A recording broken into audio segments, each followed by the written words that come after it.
This episode is brought to you by Rhino 5K. Rhino 5K in Larimer Mile is not your average 5K. The race course runs completely on closed roads through the Rhino Art District and historic Curtis Park, full of beautiful homes and big trees. Register now at rhino5k.org before the price increases on September 8th. The race takes place on September 13th. Again, visit rhino5k.org and use discount code RUNCITYCAST for $5 off registration. Today on CityCast Denver, Mayor Johnston took to Reddit this week to answer Denverites' burning questions. Did he get into the hard topics or just talk about cheeseburgers? Then gubernatorial frontrunner Michael Bennet waded into the controversy over a new gas station coming to southern Colorado. But why? Me and producer Paul Caroli dig into the news with one of our favorite guests, plus our wins and fails of the week. Today is Friday, August 29th. I'm Bree Davies, and here's what Denver's talking about.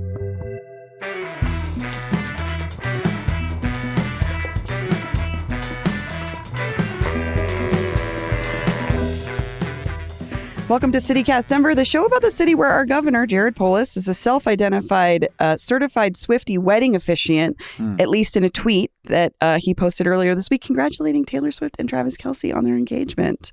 And that's the show today. We're going to be going deep on the engagement that's got the world on fire. I know it's what everyone... Of course we're talking about it. It's what everyone wanted from the three of us. It's so big. Our opinion on... Look, The Ring, 20 minutes? Should we do 20 minutes on The Ring? It's beautiful. I think we should start with the post. It's classic. I'm anti-marriage. So when did I say that? Aren't you engaged? Not this marriage. Oh, don't tell her that.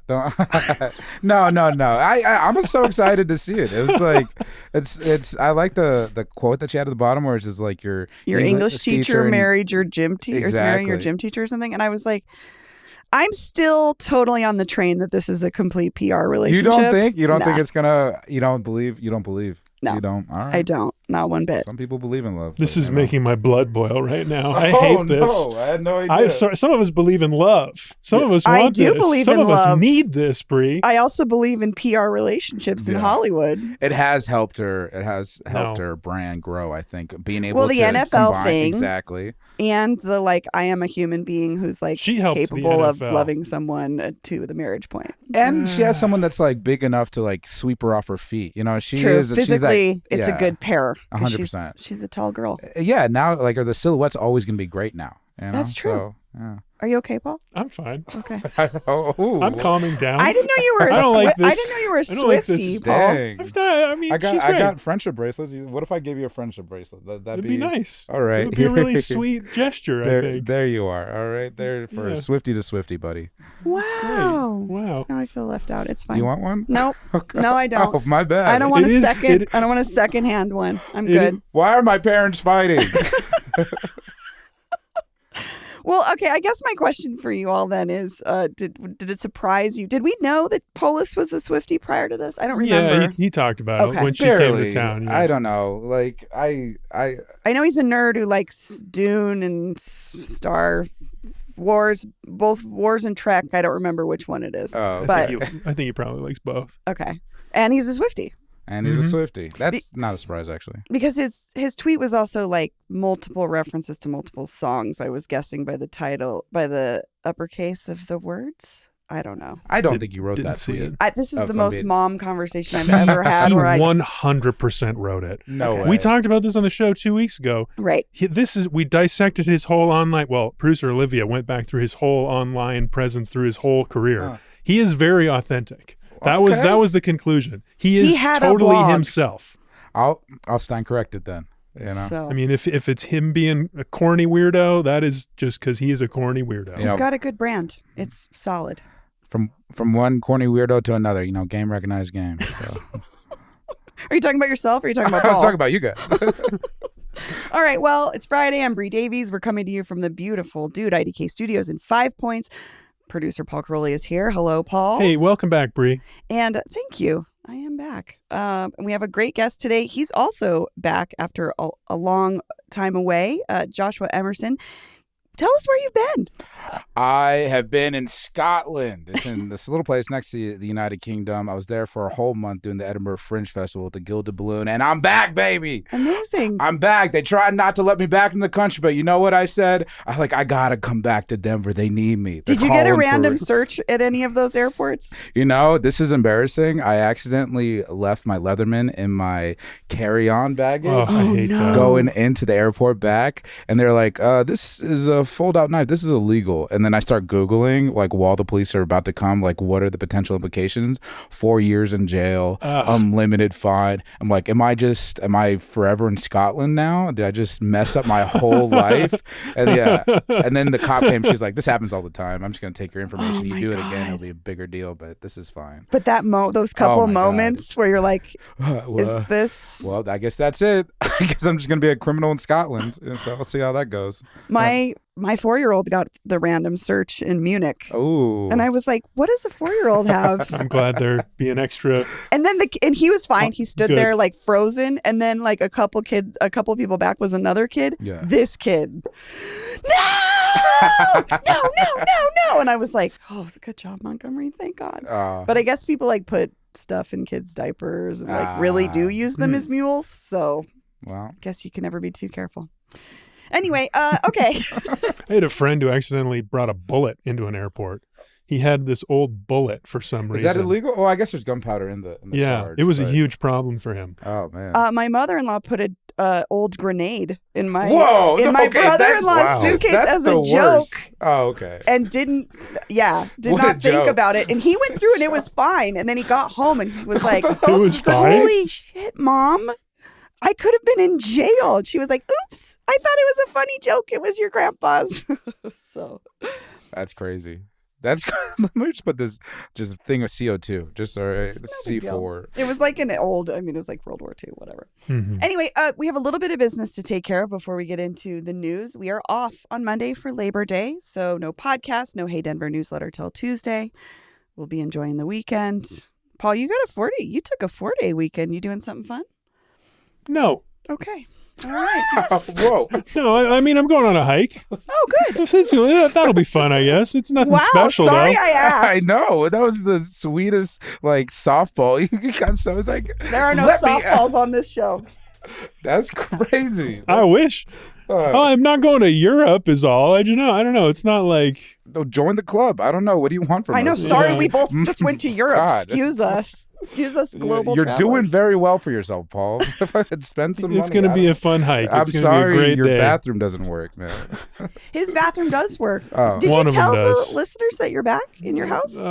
Yeah, I mentioned it. I don't know how to talk about it. Okay. It's been a year. A year. Paul is still in renovation hell, but he does have a bathroom. So. One upstairs. He has to climb the stairs to get up to it. No, it's on his first floor, right? Yeah. He's fine. Okay. Yeah. Never mind. I don't feel bad. Well, Thanks. I'm sorry I asked. No, it's okay. It's good. Everything's good. Everything's great. Can you tell? No. I'm so happy. Are you? It's fine. It's fine. Okay. Well, let's get to the news. How about it? Thank God. Earlier this week, Mayor Johnston did a Reddit Ask Me Anything, his third, actually, and he picked a few questions from hundreds submitted by Redditors and spent about an hour answering them. Before we dig into the questions and answers, Paul, what did you think of the timing of this AMA? Mm-hmm. Well, I don't know. I mean, you could certainly read into it. I don't know how much regular people pay attention to these things, but in terms of the mayor's public perception, how people are talking about him, who do care, it's a week after he did this major laying off 169 people. It had been something that was rumored for a long time. He got a lot of criticism for. Certain people are very, very angry at him, like Clerk and Recorder Paul Lopez and Councilwoman Stacey Gilmore, whose husband was let go. Yeah.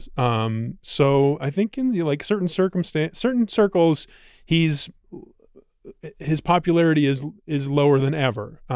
So this was like, when you're going on Reddit and you're talking to a bunch of anonymous people in a forum like the Our Denver forum. Yeah. You never know what you're going to get. So there was potential, it seemed, that this could be explosive, I think. And he did get ratioed. He had 401 upvotes to 711 comments on there. So it was one of those things where people, like, yeah, the people were angry. They wanted to communicate to him directly.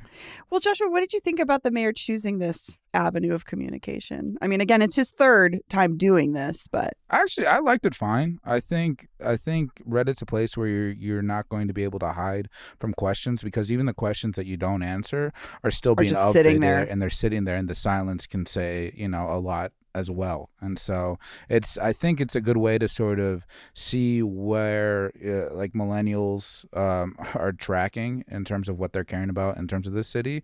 And it ended up being, some of the biggest thing that I saw that he didn't answer was the driver safety, in terms of just the amount of, and I was looking into this a little bit.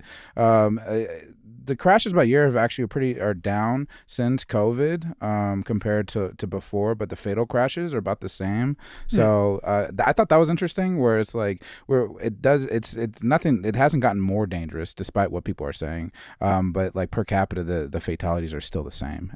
So he did answer a question about driving that I thought was prefaced strangely. Love this name from Dipset, 2069. Dipset, is that a reference? Dipset. Yes, Paul. What to what?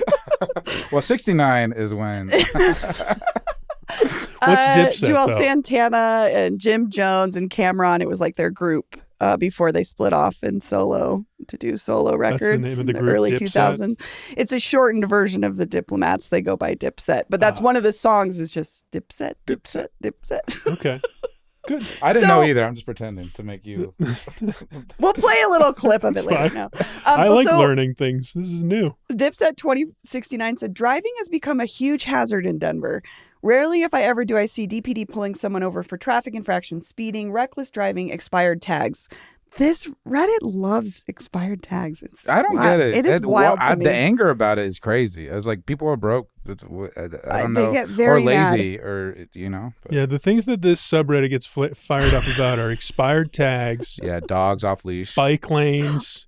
The one guy that they hate, the bike lane guy, Brian by Bike. Brian by Bike, who I did reach out to for an interview about that once, and he is not interested in talking about it. I wouldn't, being the ongoing main character, I understand why he wouldn't. I think he's a passionate guy who cares about the city. I love that. So this person also said, as such, our insurance premiums have drastically increased because of uninsured drivers, bad drivers on the roads. I'm skeptical I don't know on about that. I know. I don't know about that. Show me the data, big dog. And he says, are you willing to address this and crack down on traffic laws within Denver? Seems to be a free-for-all right now. So the mayor did answer with, we're increasing traffic enforcement, both on speeding. We'll support putting more red light cameras, speed cameras, developed a strong system for unregistered tags. So, I mean, he did answer it. But Joshua, you were talking about another post where someone was asking about crash data. Yeah. So I don't know. What did you think about this conversation, Paul, when it came to traffic? Because I feel like, have we talked to, I'm trying to think what he's told us about it. Well, he says what he always says, which is they do these surges of enforcement. That's the whole premise of the current police department's strategy. It's the chief of police, Ron Thomas. His idea is to make sure they don't consistently, they're not always trying to go after people, because they know these low-level traffic stops are a discrimination hazard. Sure. And that's something that has been a particular concern for a lot of Denverites, and I think a lot of people would like that. We're not doing that. But they still do want to get the people that aren't having their tags registered on time. So what they're doing is these limited time windows where they say, hey, we're doing this. We're going to do some enforcement in 3 weeks. Get your tags up to date. And if you don't, you might get busted. And they say it's been really successful. Yeah. Yeah, I think that's what the mayor said. So that's what we hear from him. This has been what you were just describing, Paul. He said this has been very successful in registrations going up 30 to 40%. This allows us to not use officer time to respond to these minor issues. I think that's the other side of this that I find interesting is there's so much of a narrative about crime in Denver and what the police aren't paying attention to. But then there's this conversation about we want more police paying attention to traffic violations. And if we know anything, it's that The police have had open positions for years. There's just not enough to do that kind of work. I don't know. I mean, it's about priorities. Sure. I mean, if I was the mayor, I would love to be talking about traffic enforcement. I think there's a reason why that's a question why he chose to answer. Because the liabilities, what I'm hearing from people, the things that he's worried about are more like public safety and violent crime. Right. I think that's the big weak point right now for the mayor. Last year or so, we've heard from business owners downtown. These are like really influential people who might say fund an opponent's campaign, someone like a Kelly Brough type who was his main rival during the last mayoral campaign. We know this is how Denver voters think. So this is a popular lane someone might try to fill in the next election. And if these business owners rally around someone else, if they lose faith in the mayor, they're going to go to someone else, and that would be a real significant challenge to Mayor Mike's reelection hopes. So if I was him, that's the issue that I would be not wanting to talk about right now. Crime. Because I think that he feels like he's not super strong on that. Well, he keeps pushing out like these, his messaging on his impact on people experiencing homelessness in Denver, as well as like one of his big wins in his tenure. And last 2 years cut street homelessness by 45%, largest multi-year reduction in street homelessness by any city, brought 7,000 people indoors, 6,000 people into permanent housing.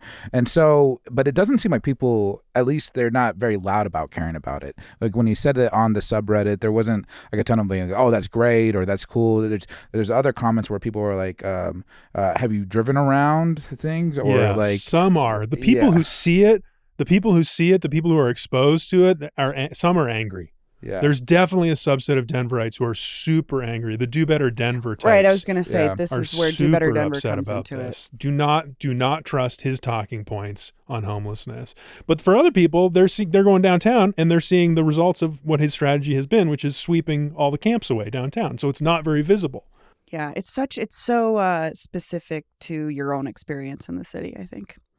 I mean, and he has been very clear that he wants to do more investment into that downtown area. And so that might be, work on traffic, get downtown back to a good place, survive to when, the Ball Arena redevelopment happens. And then everybody sort of succeeds off of that because there's so much, capital. Mm-hmm. It's a huge potentially, project, so someday. If it pending happens, some 15 years. Or, or, who knows what's democracy failing. Yeah. Right. If we have a democracy. Can I talk about some of my favorite questions that he didn't answer? Okay. Let's go. Okay. Here's one from a user called NoAssociate5911. I'll keep it light. I'm looking for a great date night option. What is your best night out offering for a couple quickly coming to terms with aging out of the young person lifestyle? Huh. Which was just I feel like if he did answer that, people would be pissed. No, why that's why these are fun. You go highbrow and you go lowbrow. You do both. You do both because he answered Best Burger and he answered DIA Aluminum. That did make people mad though. People got mad about the Best Burger. I was just gonna say is like there was people that, and then there was that follow-up post that someone was like, "How did everybody feel about the AMA?" And people were mad about him answering those kinds of questions. Yeah, well, he knows that the silent majority is like. It's good. It's actually good to address all aspects of life in the city. My answer to that question is go to Safeway, get just a big thing of mashed potatoes, go home, and then cry. All right, that's the best. I might do that tonight. Okay. I might do that tonight alone. That sounds great. Another one I liked was all caps from one. I don't even know how to say this person's name. Well, all caps. Why won't you provide porta potties for protests? Why do you refuse to allow food trucks? What? Is anyone asking for that? Food trucks at protests? And I mean, like, if you're arguing for public restrooms in general, like, yes, absolutely. Sure. Just porta potties at protests feels weirdly specific. It sounds like you wanted to use the restroom at a protest. And no business around you would let you go. This is the mayor's fault. Yes. I didn't plan right. That is the single issue for that Supporting voter. This is, yeah. I'm going to protest right now, and I need to pee. I can do both. I can. Paul, did you think there were any softballs in there that felt planted? Or there was this one that I pulled. Will you be designating funds to make much needed repairs to our roads? Some of our bridges and roads look like they're falling apart. Can you please get this fixed sooner than later? Thank you. Yeah, I mean, the format of these AMAs, it has advantages and it has disadvantages. The advantages are random people come up with crazy shit to talk about. Yeah. And it's fun to hear the mayor talk about stuff. And sometimes you get something unexpected.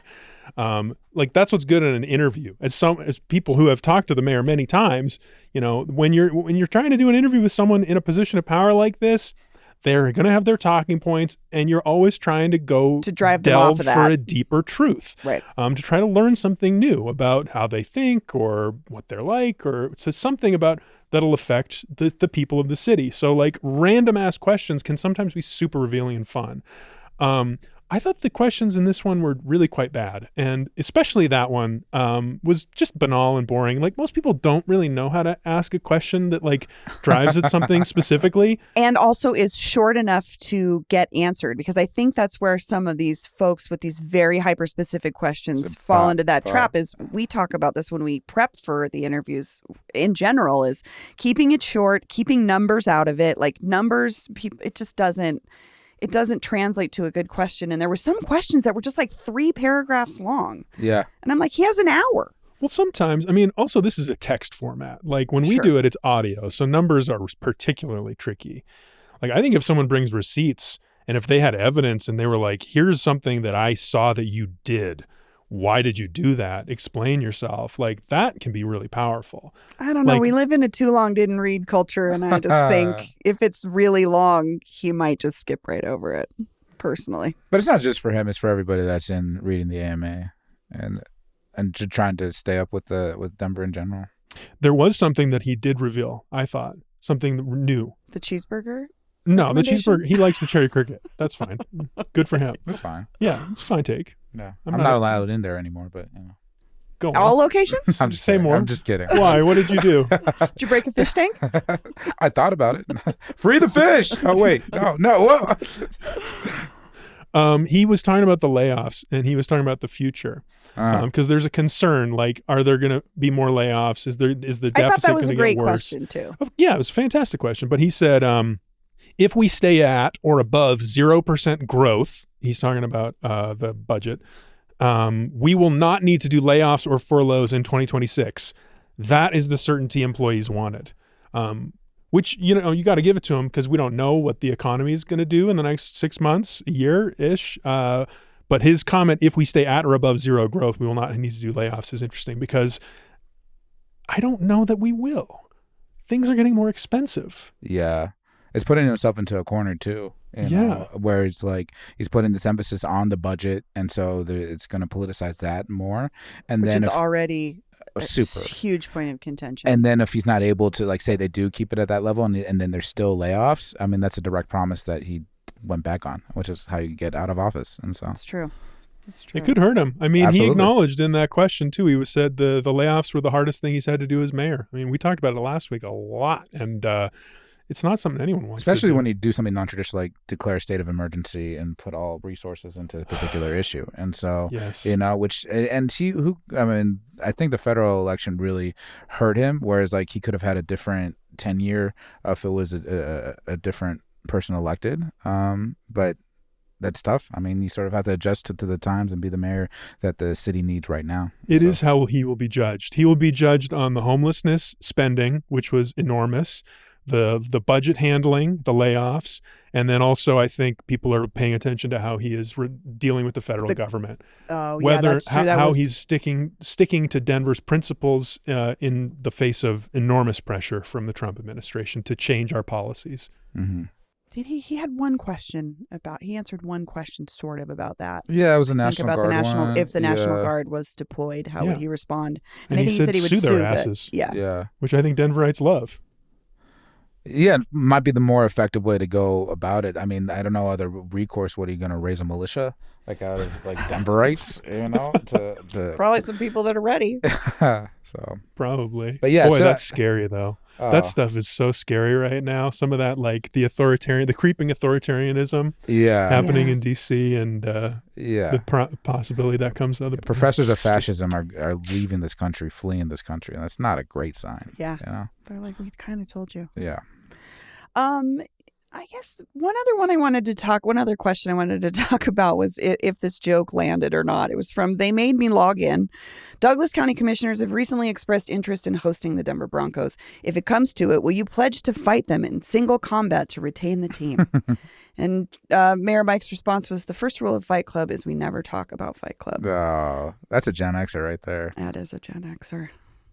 It's a good line. You thought it was good? It's maybe a little bit overwrought, but it's a good line. Someone said pretty disappointing. But it's also, he's not actually answering. He's not actually saying anything. That's true. About the Broncos Stadium, which is what the question is sort of about. He's kind of answered that, though. Yeah. I mean, they're working on it. Yeah. He wants to keep them. Yeah, he answered us when we were able to ask follow-up questions and figure out what he actually cares about. True. I mean, overall, I don't. How do you guys see this? Was this a win for Johnston? Was this? I don't think it was a win. I don't think it was a loss either. I think it's one of the things where the communication's still ongoing, and he still has a ton of work to do to, it's not that he's in jeopardy, but he's definitely not safe, and so. I think it's a huge win. Oh, wow. Compared to the previous mayor who didn't talk to the press very often, didn't talk to council very often, didn't talk to the people very often, our mayor now is relatively transparent. And he when he answers questions, he has thoughtful answers on the things that he cares about. We've known this about him from the beginning. When he cares about something, he pursues it relentlessly. He said this, and I was talking to someone in the mayor's office earlier this week, actually, and they were like, you know what line, what he says that really showed who he is? It was in his last State of the City speech from last year. He said, I want the mistakes we make to be from sprinting too fast, not from standing still. That's Mayor Johnston. He's going to tell you what he thinks about the things he cares about. Yeah. And everything else is... But do people believe that? Are people latching on in the same way or seeing it the same way you are? I agree that's a win for the voters of this transparency, but is that valued by the people that, are supposed to elect him to office? Well, we'll see about how the circumstances evolve. Is the collateral damage going to end up being too much? Are people going to see the effects of the policies that he pursues?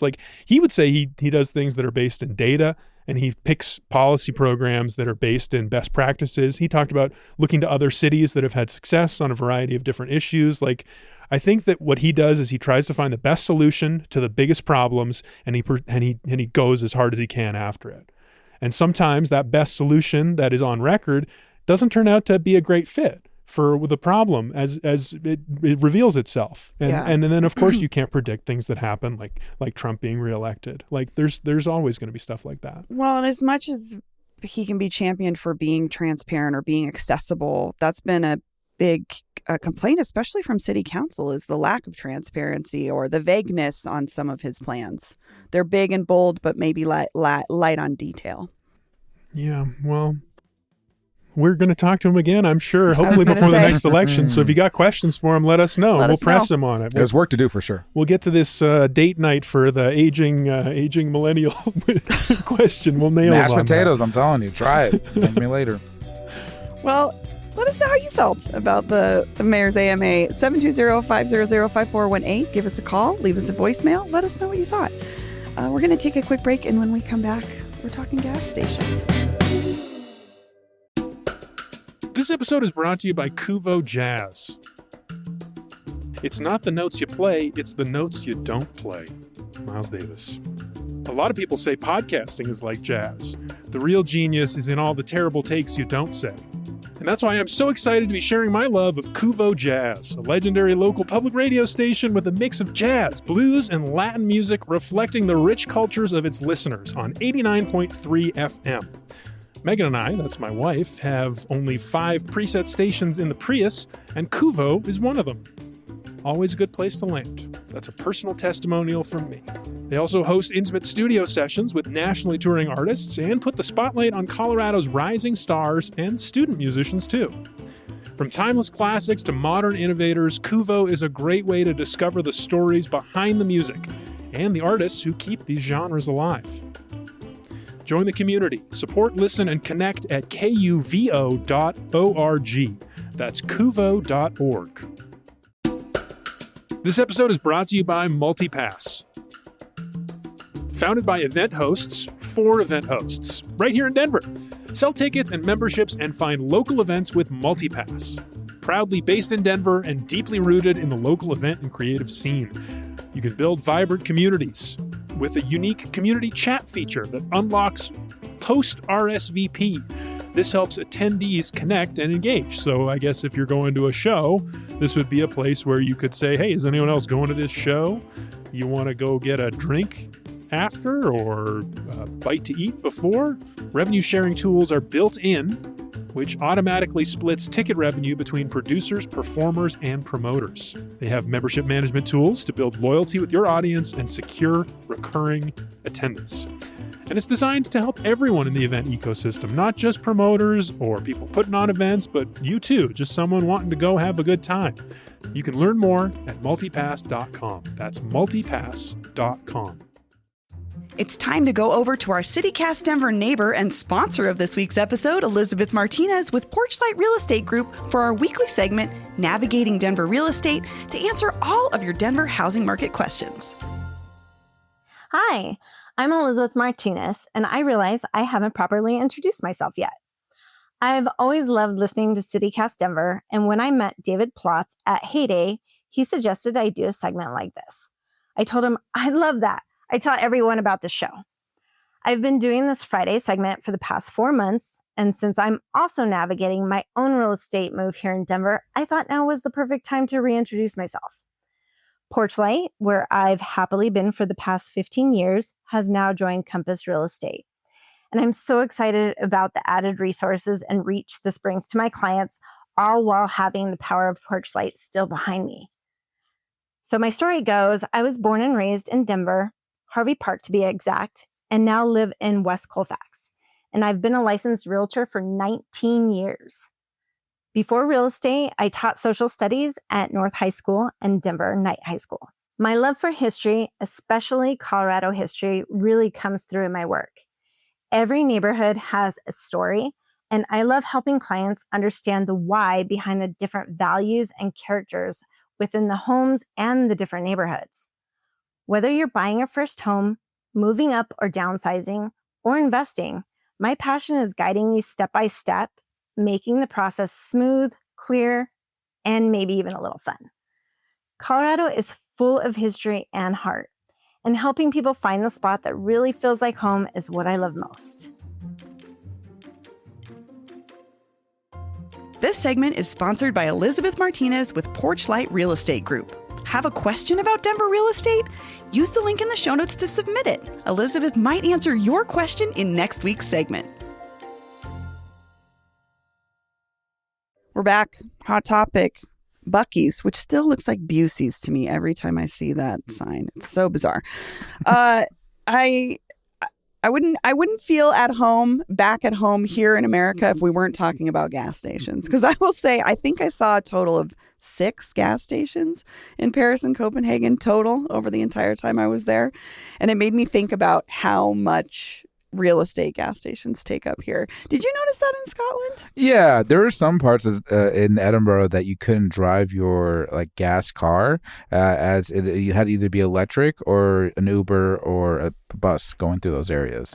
And so all the gas stations were on the outskirts of the city because that's where people and even then they're so far away from each other. It felt like there was a fair amount of cars on the road, but the roads were much tinier. I don't know. Yeah, obviously Copenhagen's known for its bicycle culture, and that definitely dominates over pedestrians as well. Talk about bicycle highways. A little startling, yeah. Well, we're talking about Buc-ees, which is this convenience store chain founded in 1982 in Texas, and it has set its sights on a second Colorado location, hoping to annex and develop land for a potential 74,000 square foot store at I-25 and County Line in Palmer Lake. But there's been a lot of drama in the last couple of months, including the mayor of Palmer Lake, who resigned after her nasty text messages were exposed, wherein she called constituents in opposition of the development of the Buc-ees, quote, terrorists, unfortunate-looking creatures, effing losers, cows, and trash. Such funny. I looked at the lawsuit. Oh, yeah. Did you there are read 'em? 50 pages That's crazy. of leaked text between this local friends. GOP Yeah. operative. The girlies had a falling Oh out. my God. So many, and the texts were so mean. It was like catty, snotty texts that you send your friend, but like they were so mean. Nobody's safe on Signal, baby. That's for sure. Oh man. Because these were texts from the former, now she resigned, mayor of Palmer Lake with Darcy Schoening. She's a GOP. Mm-hmm. She's a big GOP. Someone. Yeah. Something. GOP. Did multiple interviews with different news outlets. So it was one of those things where it's the Hatfield and McCoys now, like, you know, friends to like I'm going to do everything to ruin your entire political career. Yeah, and an embarrassing way. The mayor had been involved in politics for 12 years in Palmer Lake. So yeah, I mean, who's going to elect her newbie. now? Like, it was wild. That was back in June, but the reason we're talking about it right now is Senator Michael Bennet recently spoke out against the Buc-ees coming to Palmer Lake. Paul, what did you think about the senator wading into this controversy? Well, at first, what struck me was the content of his comments. You want to read some of these? Should we? Please. Okay. If you have them, please. There was this, it's a little bit long, but for more than a century, Greenland Ranch has stood as one of Colorado's oldest continually operating cattle ranches, a living link to our history, open spaces, and our way of life. For those who study the history of the West or are fans of the Lonesome Dove series, Charles Goodnight often grazed his herds on the grass there. Since then, generations of Coloradans, from farmers and ranchers to conservationists and sportsmen, have worked together to protect this land. They understood that the lands and waters that define Colorado are not just property lines on a map. They are part of our heritage and our future. That's true, man. All land is rancher land. All right, I think we can all agree with that. Make sure that this land gets back to the ranchers. And I know. I just want to let's acknowledge talk about the ownership of this. We land. should. the ranchers that used to live on this block. All right, where we're doing this podcast right now. Can we just take a moment to light some tobacco for the ranchers? For the ranchers, real quick. Yeah. This is. Well, I want to have a hat. Actually, this is Rancher Ranch. Yeah. Do they sell that at REI? Yeah. Before that, non-existent. Yeah, exactly. Nobody. Nobody. You know Nobody what came I mean? before that. It was the Garden of Eden first. That's what I found. Those The history of the ranchers. West comment there was. Yeah. Whose history? Felt a little dated, but but it is like Greenland Ranch is like interesting. Like it's kept that like thoroughway kind of beautiful as you go down south, right? Mm-hmm. Yeah. But I mean, It's empty. it's empty. Yeah. plenty of room for a 74,000 square foot gas station. With- Well, but that's the thing. It's not even going to be on the conservation area. They want to build the Buc-ees on the other side. But it'll ruin the view, I'm assuming. According to some. Sure. Yeah, and it's interesting too because like they're gonna have a 3% sales tax, which 2% the Palmer Lakes would get, and then 1% Buc-ees would get, which is really interesting. Of like, oh wait, so you're just adding a 1% addition to all things you're selling in there, and you just get that back in revenue, and people don't really realize that. Well, It's Buc-ees like is a now re- its it's like a own rebate. municipality. It's like a rebate. because they're putting into, but there's no end on the rebate, is what I'm saying. Yeah. Yeah. It's because I think what Buc-ee's is their side of the deal, and this is the deal. I'm pretty sure that the mayor that resigned negotiated, is because they have a 3% tax, and Buc-ee's wanted the 1% discount in exchange for building all this infrastructure around the Buc-ees, which they need because it's going to be a ginormous facility. If anyone has been to the one up north, Yeah, they were It's concerned about humongous. water usage. And 2 wells at $5 million. yeah. Which is a lot of water. but still for the town, Buc-ee says they're going to be generating, even with just 2% of a tax, $1 million a year of revenue for the town. And this is a small town. They could do a lot of stuff with that. Sell a lot of beaver nuggets. Yeah, and there are more jobs as well. You know, Jobs. that like Buc-ee's like is competitive in terms of like if you're gonna work at a gas station, at least work for one that allows you to contribute to a 401k with match. You know, and so I'm a Quick Trip guy. You know, I love like getting exactly what I want and quick and then out of there, like in terms of the drinks. Well, there's just so much of Buc-ee's that I just find so unnecessary, of like The fact that my son has swimming trunks from there. swimming trunks, pajamas, things that like I could just buy on Amazon. Like I don't understand why that like my favorite thing about Buc-ee's is the roasted almonds. You know, those are delicious. The barbecue's mid, and the food, like most of the food is mid. but it's okay. It's such an American thing to be like, you know where I get my food? A gas station. Yeah. My favorite place to eat. Yuck. But yeah, so. And this is a fat guy saying this, by the way. All right? This is, for me, it's not fat guy approved. Paul, so again, what do you think, why is Bennet wading into this conversation? That's the question. About That's the question. A gas station in Palmer Lake. So I thought his comments about this flowery version of the West were so ridiculous. And I was like, is this garden variety NIMBYism? Like, why is he doing this? He's running for governor. Mm-hmm. So what do you need when you're running for governor? Money. You need money. And so I was doing some digging and I found some interesting connections. And I had my conspiracy hat on. Okay. Let's lay it so on there was us. a Colorado Politics article about a couple of gentlemen who have gotten involved in the fight against Buc-ees recently. Against Buc-ees. Against Buc-ees. Okay. Now, most of the people who have been against it, I checked them out too. Integrity Matters is the group, very grassroots. Local people. 501c4, seem like local people, not a lot of money behind them. That seems residents. Like, people from the town who are, really pissed. Which I get. And they're allowed. That's their thing. So these two gentlemen, Colorado Politics reported on them. Their names are Ian Griffiths and John C. Malone. Does that name John Malone? Yeah. He is the longtime CEO and co-founder of Liberty Media and the second richest man in Colorado. Oh. And John Malone, at one point, was the largest landowner in the country, or the second largest. So when we're talking about the ranchers, what is this? What ranch? John Malone owns a giant ranch southeast of the city. And then when we talk about this grassland, Greenland Ranch Conservation Area, why is this a conservation area? So I go back to the Denver Post 2002 when the state buys this land and creates it, and they got a donation from an undisclosed donor of many millions of dollars to help them keep this land pristine, keep these views beautiful. And who might that be? Conspicuously linked to one John C. Malone, the very same. And so John Malone is a political donor. I've looked him up on Open Secrets. I was just going to say, did you look at some campaign financing? Mostly Republicans. Couple of exceptions, Michael Bennet, 2016. He did donate money to Michael Bennet. Griffiths is a huge Bennet donor. Huge. He is the co-founder and co-CEO of Griffiths Residential, a Denver-based apartment investment fund manager and property operator, aka landlord. And he has been donating regularly to Mr. Bennet every year for like 10 years.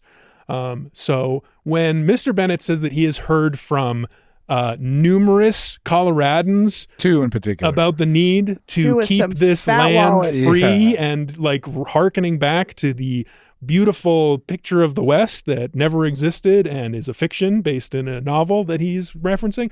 We're maybe, again, conspiracy hat, I don't know. I'd love to ask him about it. Maybe we're talking about billionaire John Malone and fellow super rich guy Ian Griffiths. Oh, that's some fun little journalism right there, Paul. My pleasure. It's more than just a fight over a gas station. My pleasure.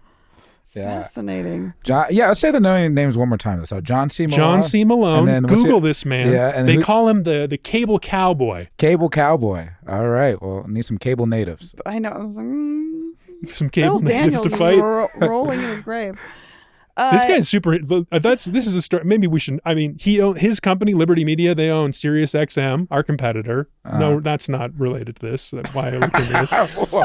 No, irrelevant. F1, Formula One, and gosh, what was the other one? This is great. I had so much fun with this crap. Live Nation. That's his other thing. The other thing about Malone. He Live Nation? Yeah. The other thing about Malone that's kind of a super loose, I mean, he has also given to Lauren Boebert and Mark. I talked about the Republicans. That doesn't matter. The other connection with Bennet is that Malone, potential connection, allegedly, I don't know anything. His family foundation gives a lot of money to charter schools, DSST. DSST is a big beneficiary of Malone's philanthropy. And we know Mr. Bennet was one of the leaders of the reform movement in Denver when he was a superintendent and helped set up this system where Denver became the leader in the country of diversifying the types of schools, moving towards privatization, these hybrid models of innovation schools, charter schools. Public schools. Yeah. So there's connections. There's reason to believe that Mr. Bennet may have had a conversation with a potential donor who might, at some point, I'm going to be looking for Malone donations to support Bennett's campaign for governor. This also, though, I think aligns Bennet with this. I mean, would it be fair to say he's anti-development or anti-density? I mean, how would that be read? Great question. You know? Yeah, I think it depends on where is the development happening. You know, I don't think it's there. I don't think there's like a moral thing that he's opposing this. I do think there's reasons why he's opposing this. Whereas the same situation happening in another place that doesn't have donors nearby, he's going to be very excited about it for the same exact reasons of like, oh, development, jobs, economic, prosperity. Yeah. You know, so that's interesting. It is interesting. I mean, this is the question for Bennet. I mean, it's the question for Colorado. Which backyard? Where do we want growth? What kind of growth? You know, this is a moment where the economy is at a turning point. You know, it's not doing so hot. What's Colorado going to find to be that next thing that drives growth and creates prosperity for all, to fund the programs that we want for our schools, for our firefighters, for everything we want in our community? Well, Paul, something else I wanted to ask you about this conversation is this is a development on the way into southern Colorado. The other Buc-ees is in northern Colorado, where you've been spending a lot of time. It's where your in-laws are. But these are both conservative areas, right? What do you think this particular fight says about those dynamics? Well, it's I think it's a little bit different. You know, it does show a little bit of a different kind of culture around conservatism in Colorado, which definitely these people are on their back heels. You know, they have no power in our state politics. But up north, I don't think there was a big fight over the Buc-ees. I think people were pretty happy with the development and for the jobs and for the infrastructure. Like, it's right across the street from Johnston, the Colorado Eagles arena, which is owned by this guy Martin Lind, which is this is another rabbit hole. Martin Lind is another fascinating character, big Republican donor, huge landowner, guy's got big dreams. He is currently convincing the city of Greeley to go in on $1 billion deal to build a new arena for his minor league hockey team. Yeah, yes, really? And the people of Greeley are fighting this tooth and nail. They should, but their leaders love it.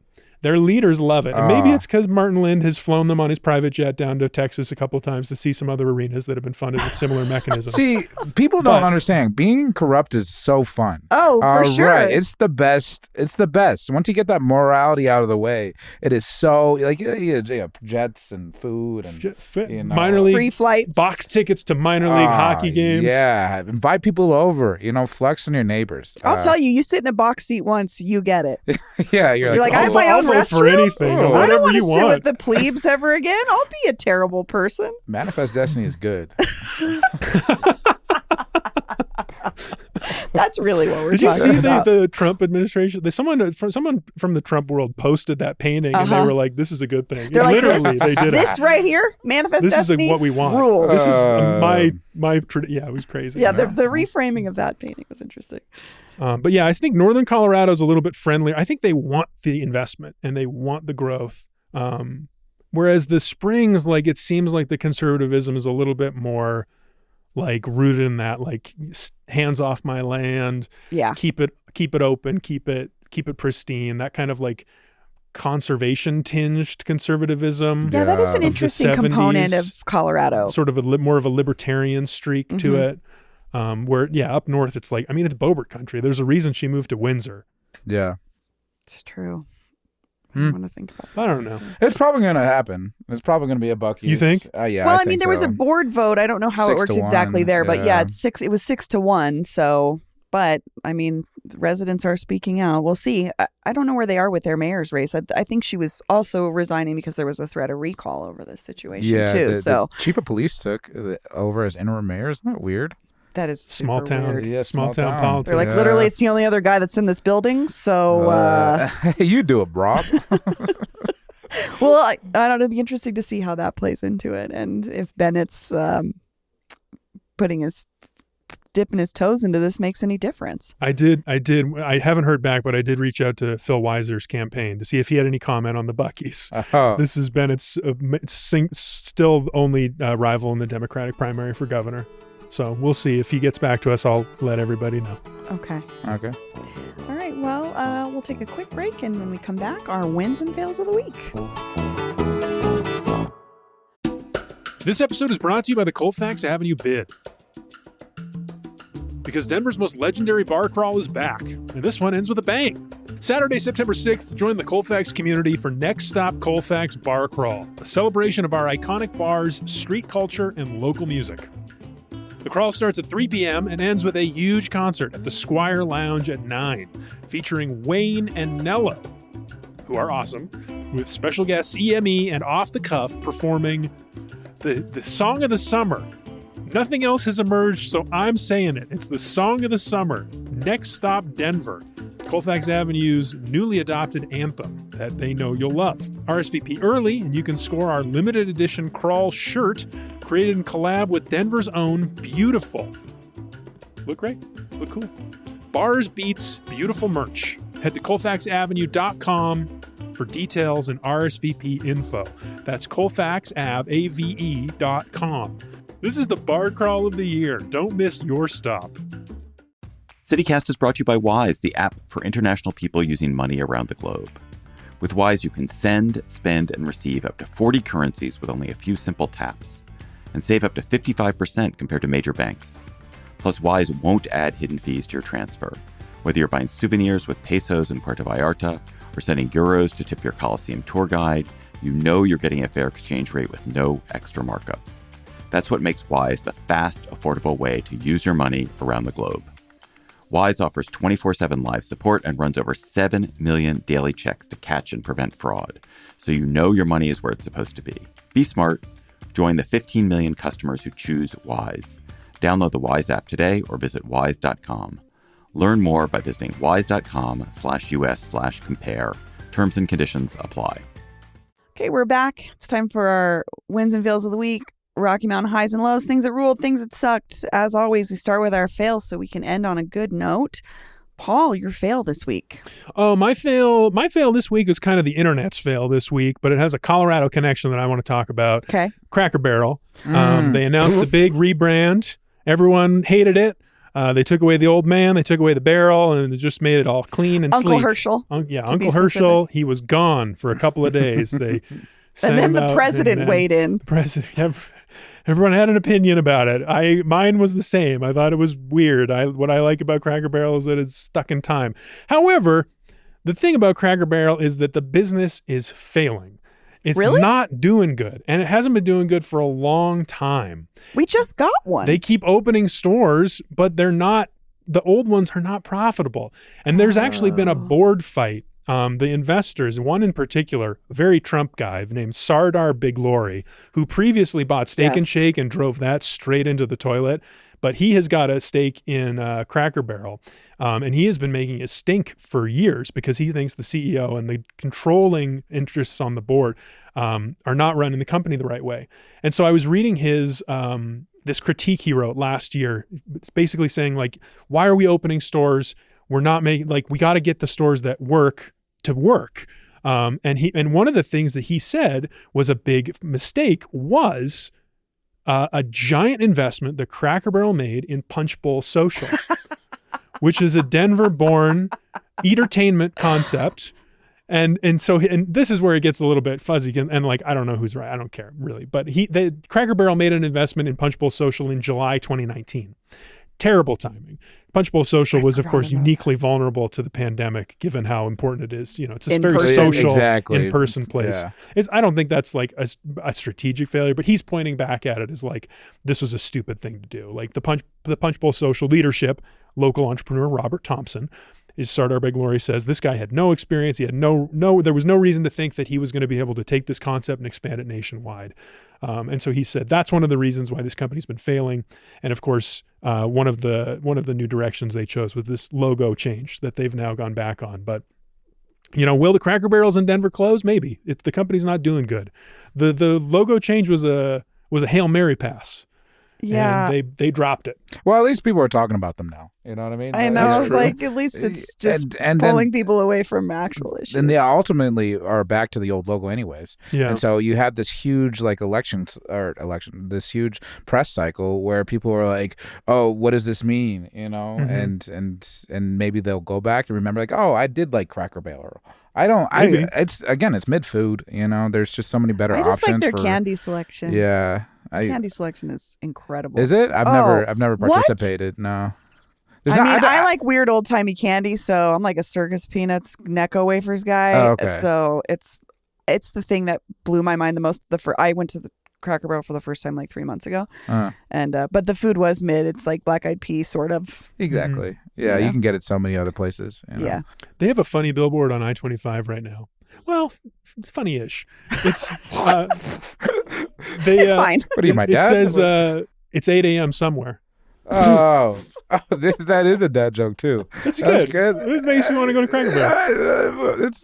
This whole story made me dig into Steak and Shake. I didn't realize they were really? like MAGA weirdos. Oh yeah, famously. I had no idea who were Sardar Big Glory. They're in the weird health guy grifter anti-seed oils thing too, which is a whole other rabbit hole if you want to dig into it. They're very proud of their beef tallow thing. Yeah, one of the all-time great Wikipedia pages, Sardar Big Glory. I recommend it. Okay, good to know. I'm gonna check that out. Oh. Joshua, what's your fail? Yeah, this one, I wanted to get it off our Denver. This one was kind of sad, but I think it's important to talk about. It was this guy, a black guy who got called the N-word at a gas station, and then nobody said anything to him about it. So he just got in his car and he cried. And so then he was like on the subreddit just being like, you know, like it's bad for it to happen, and usually I'm able to get past that, you know, like if someone's having a bad day, but I was literally doing nothing except pumping my gas and being black. And then just the fact that everybody around didn't want to say anything, and that's even more insidious because it's what empowers the more aggressive stuff, because they're not being pushed back by like people. They're like, oh, then it's tacitly okay, and it allows them to sort of build on that. So it's just one of those things where it's like somebody being evil around you, you can't sort of like oh, this makes me uncomfortable, and you gotta say something, be like, that's not cool, or even just if you want to be human about it, just go to the person and be like, are you okay? That wasn't cool. That type of thing of like being dehumanized, but with you know, verbal attacks, but being dehumanized by other people just by who are feeling so uncomfortable. They're like, you're not a human, so I don't have to acknowledge your feelings right now. Is it hurts, and so that made me sad. That does make me sad too. Ugh. Wow. Yeah, sorry to bring the mood down, guys. I'm just like, I'm not going to make it any better. That's a fail for the Denverites who stood by and did nothing. Too bad. Yeah. People out there at the protests with the signs, think about the reality too, that when we're in just everyday life, it's just different. Yeah, it's almost more important to show up in everyday life than it is to put your Instagram photo up. Yeah, you know? absolutely. Bree, how about you? What's your fail? It was a story from Denverite about the mayor's turn towards, quote, outreach with enforcement. Mayor Johnston framing public drug use as a crime to be prosecuted really bummed me out. This quote from the mayor: "Now that encampments are gone and violent crime is among the lowest in this century, we are turning our focus to quality of life crimes like theft or public drug use that impact many of us on a daily basis." And he emphasized Denver's priority to connect people with high quality treatment. Find it. I would love to see that. It doesn't really exist. I looked back and I was like, there was a big deal over the closure of a treatment facility in Denver that was serving tons of people for decades. And I was like, when did that happen? And it was called Arapahoe House. It closed in 2018. And I don't know if anything has opened since that was even serving those people, let alone folks that are now in the throes of addiction. And I don't know. It was just kind of this stance that I find so abhorrent of like, well, if they don't want treatment, they're just going to go to jail. And like, I don't know how to tell you, somebody who's in the throes of addiction going to jail is not helping anybody. You come out of it and oftentimes you overdose. There's no support. That doesn't change anything by incarcerating somebody for being a drug user. And it just really bummed me out that this is the angle that the mayor wants to take. I would love for us to see some beautiful, magical treatment facility appear that could serve every single person that is struggling with this. Whether they choose to do that or not is another story, but that doesn't exist right now. And incarcerating people for doing drugs is dumb. We know the war on people who use drugs for decades has not been successful. And this is it just feels backward. And especially like in Portugal, decriminalizing drugs has had such a long-term effects in terms of the actual usage rate, throughout the country. And so it's tough to see when things work and when things don't work, and then continuing to choose the wrong option based on just data. The data's there. Exactly. That's a fail for me for Mike Johnston. Okay, let's talk about our wins. Joshua, what's your win this week? My win is Denver, man. I missed y'all. There's a lot of pimples. There's a lot of other stuff, but there's just something so nice about legal marijuana. But also my fiance and dogs and mountains and beer and even burritos. We have Mexicans that make our Mexican food. It's delicious.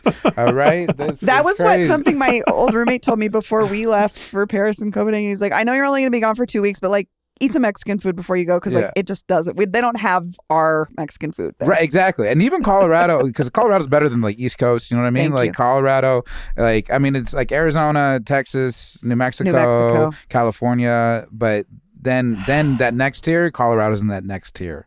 Yeah, I would say. I don't know. Would you agree? I think Colorado's number one. Wow. Oh, Josh, thank you, I Paul. actually think it's Paul and I are going to agree here. Well, I think it's the best. Yeah, okay. Well, to me, it's Colorado and New Mexico. Meth and then everybody Mexican else. food. That's what New Mexico does well. And then Arizona is absolutely better. Are you kidding me? Carne asada came out of the Sonoran Desert. Okay, everybody eats carne asada. Right? The only chili relleno is one wrapped in an egg roll.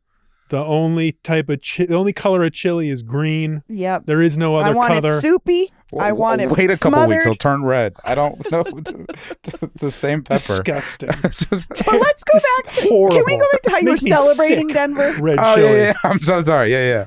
I'm a Suns fans first, but I'm now officially Suns also first. make me sick. The man wearing. Excuse me. You're wearing Nuggets socks right now. I am. I'm a Just Nuggets wanna fan. I'm a Nuggets fan. Remind you. And I will say, Jokic does travel international. All right. People knew Denver. Yes. They either knew it because of South Park or because of Jokic.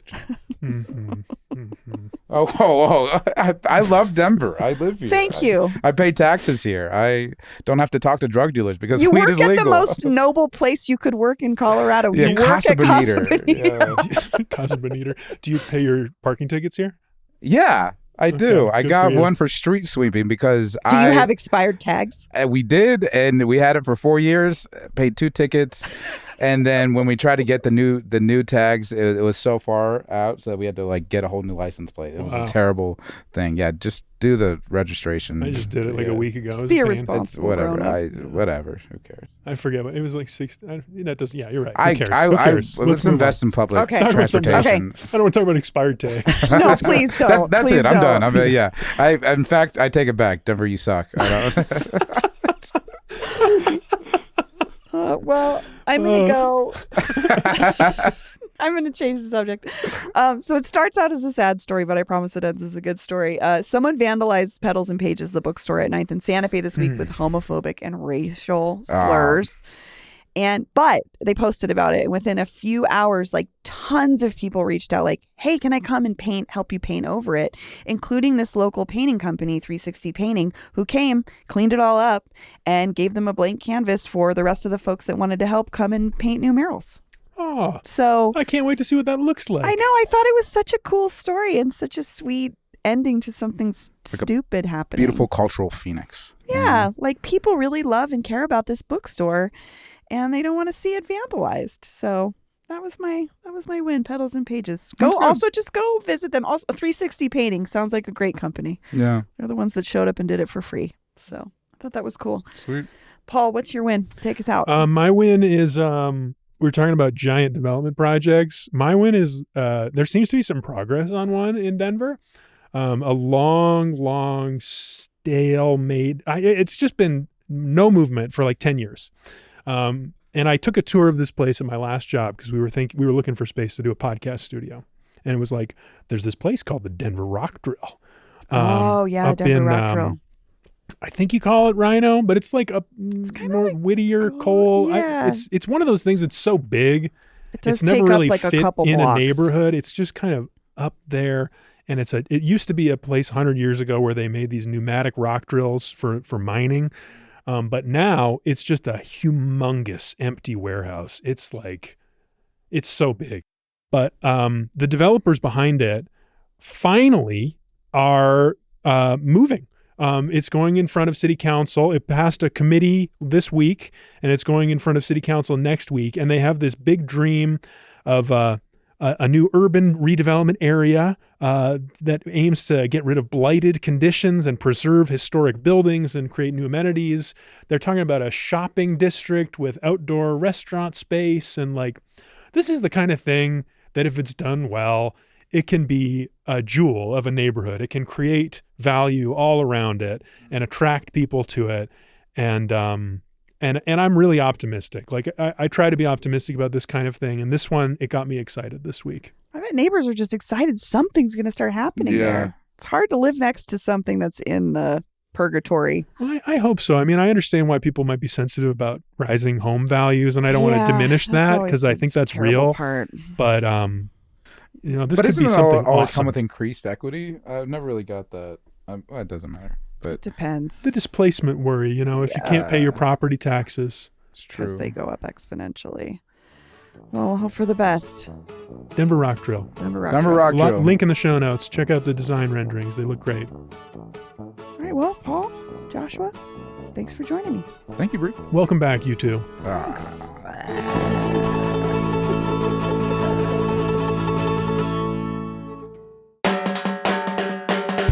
That's all for today here on CityCast Denver. Our producers this week were Paul Caroli, Olivia Jewel Love, and Francisco Kilgore. Bye-bye, Francisco. We loved working with you.